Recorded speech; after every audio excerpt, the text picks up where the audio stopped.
Hi friends, ఎలా ఉన్నారు? ప్రతిరోజు తప్పనిసరిగా ధ్యానం చేస్తున్నారా? జీవిత సత్యము. ఈ ప్రపంచంలో సమస్యలు లేని మనిషి అనేవాడు ఉండడు.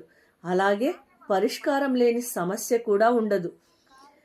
ప్రశాంతంగా జీవించాలి అంటే, జీవితంలో అద్భుతాలు సృష్టించాలి అంటే కొన్నిసార్లు అవమానాలకు తలవంచక తప్పదు. ఎవరు ఎప్పుడు ఎలా మారుతారో చెప్పలేం. సమయం కంటే వేగంగా మనస్సులు మారే మనుషుల మధ్యలో ఉంటున్నాము. అందుకే ఎవరితో ఎంతలో ఉండాలో అంతలోనే ఉండాలి.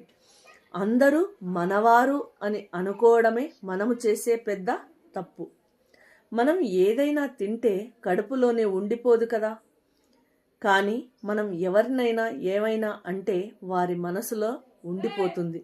అందుకే ఒక మాట అనే ముందు 10 సార్లు ఆలోచించాలి. ఓడిపోతే గెలవడం నేర్చుకోవాలి. మోసపోతే జాగ్రత్తగా ఉండడం నేర్చుకోవాలి. చెడిపోతే ఎలా బాగుపడాలో నేర్చుకోవాలి.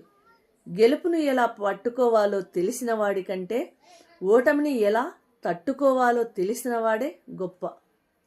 మాటపై మాట పెరిగితే సమస్య పెరుగుతుంది. మాటకు మౌనం తోడైతే సమాధానం దొరుకుతుంది. ఎవరో ఏదో అన్నారని మనం బాధపడిపోరాదు. వారి అన్నట్లుగా మనం ఉండము. మనకు నచ్చినట్లుగా మనము ఉంటాము. మన మీద మనకు నమ్మకం, విశ్వాసము ఉన్నప్పుడు ఎదుటి వారి మాటకు విలువ ఇవ్వనవసరం లేదు.